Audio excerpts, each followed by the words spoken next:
we can kind of just start with those past two police reports. In January, the incident with the car, you were, parked in front of the house. Steve had told us that your girlfriend was with you, that you were checking out the house that you might be moving into. Can you kind of clarify what happened that night, or what? Yeah, that's correct. That's correct. Yeah, that's you hit it right on the head. Do you want to paraphrase that for us, though? Because we can't. No, I think you hit it right on the head. So. Okay, you don't want to say it in your words. I couldn't say it better than you said it. But I don't want. I know, but part of the interview is like you can explain it. Right. Again, and again, with much respect, I'd like to not comment on my personal life. As it pertains to the allegations that were that I may have or may not have used, threatened a police officer's job. I think that's the pertinent issue here, the relevant issue here, and I think that the audio recording that I provided to your network last night, I think refutes that. Okay. How does it refute it? Explain how that proves that you did not threaten the officer's job. Certainly. Well, certainly the words that came out of my mouth were different than the words that were written down in the police report. At no time was there any threat made. When the officer arrived, it was 7:30 in the morning. I was alarmed. I was, it just took me a minute to really adjust to the situation, and I had asked for a supervisor to be present, and when no supervisor was provided, I let the officer know that I would be contacting a supervisor myself. Then why did you say that I would call Rusty York? He's the head of the police department. Sort of, yeah. Well, public safety, but yeah. Right. The de facto head, yeah. Is that not a threat, though, in a way, to the officer to say I'll be calling your superior? Again, I had requested for a superior to be there. I had asked for a supervisor. That was one of the first things that I said to the officer. If you would like to play the tape for your listeners, or your viewers rather, I think that they would understand that. That yes, obviously I wanted a supervisor to be there. I think again, I was alarmed. But given the tone of the officer, the events, the situation, and the early hour. So I had requested for a supervisor to be there. And because one wasn't immediately called, that's why you said that you would call Rusty. Is that? That's correct. Yes. I had requested a supervisor, and when the officer did not contact a supervisor, I let him know that I would be contacting a supervisor myself. Okay. Rusty said that for an elected official to use his name in that kind of situation is inappropriate. Do you agree? Again, I had requested a supervisor. No supervisor was provided, so I had let the officer know that I would be contacting a supervisor myself. So you don't feel you were using your stature as a city councilman inappropriately? Absolutely not. Absolutely not. How so? Can you articulate that? I do not feel that I was using my stature as a city councilman inappropriately. Because we did play the video that you sent us, and the whole thing is posted on Wayne.com, so people can listen to all 7 minutes of it. Yep. Obviously, for television, we can't play 7 minutes of TV. But it is completely there, and people can read the police report and listen to your entire video, and they can see the differences of the quote that you are said in the police report versus the quote that is in the video. Some of the viewers have said, though, he still said he's going to call Rusty. That's still a threat.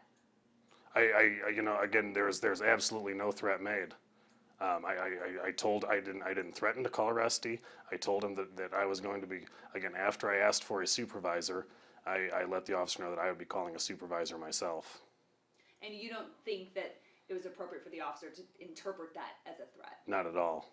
Okay. It was not at all appropriate for that to be interpreted as a threat. Go ahead. No, that's all. Okay. That's all. What do you want to say to your constituents who are kind of seeing all of this play out? It's very unfortunate that my personal life has become this distraction to my public service, and I really look forward to continuing to represent the people of the 1st District.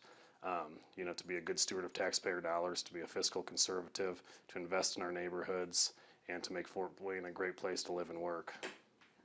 One thing that several people have said is, why did you choose to say that you would call Rusty over Hamilton or another person on the department when you wanted to eliminate Rusty's job earlier? Right. I don't think that well, certainly Rusty's job was not eliminated, and he is the head of the police department, you know, and certainly, you know, Rusty and I get along fine. You know, we're very friendly, and anything that may have come up in the past with a proposal to eliminate the director of public safety position was in no way a reflection on him or you know, the quality of his service to this city, and as it stands now, he is the de facto head of the police department. Right. Had you called Rusty, what would you have said to him about that encounter? What would that conversation been? I likely would have given him the audio recording of the incident and let him make the judgment as to whether or not everything was handled correctly. He told us today he thinks it was. Okay. He doesn't think the officer was being hostile. He thinks that... Well, I guess your listeners will have to decide, listen to the audio and decide that for themselves. Yeah. Why didn't you want to give your name initially when the officer asked the first time? You know, it's clearly it's a sensitive situation, and you know, obviously I am an elected official, and there were other people there that now are having their names kind of dragged through the mud in association with me. Right, so that's why you didn't want to give your name initially. Right. What Rusty has kind of listened to the tape and his evaluation to us today was because there was a little bit of that resistance that escalated the officer's frustration, and that resulted in, I think, the yelling that we all heard that you're referencing as inappropriate and hostile. Do you think that, you know, your reluctance at the beginning contributed to that? You know, I have no idea the emotional state of the officer. I know that these guys have very hard jobs. You know, I don't know what kind of call he may have come from before that. You know, I certainly have nothing but the utmost respect for the Fort Wayne Police Department, for the service that they do to serve and protect our community. I know that we won't get into too much of the personal stuff, but could you clarify if you were renting the house or you're moving in there? Because every recording and police report says something a little bit different, so we're just trying to figure out exactly. Certainly, yeah, you know, and I don't know how that's relevant, but it is a house that I'm renting and moving into.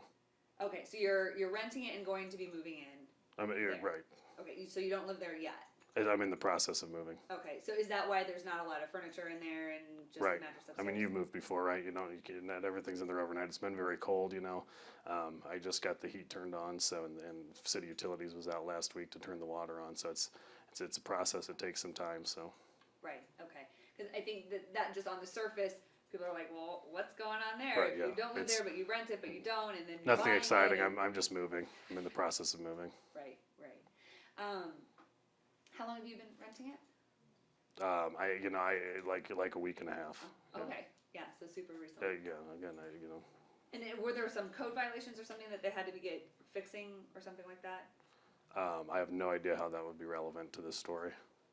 Okay. Well, that's part of the suspicious behavior of one of the police reports is that you said you were there because of a code violation or a code meeting that was coming up. So that's why I was asking if there were things happening with the house. Okay, sure, yes. So that's how it's relevant. Right, yeah, I had a meeting with Cindy Joyner several weeks ago regarding the code violations, yes. Okay.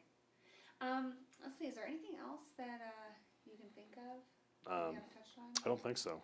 Okay. I think just to reiterate, I know we kind of went over this, but someone could argue that name dropping the high public official would be a threat without saying a threat. Mm-hmm. Yes or no? Again, in no way was I threatening this officer.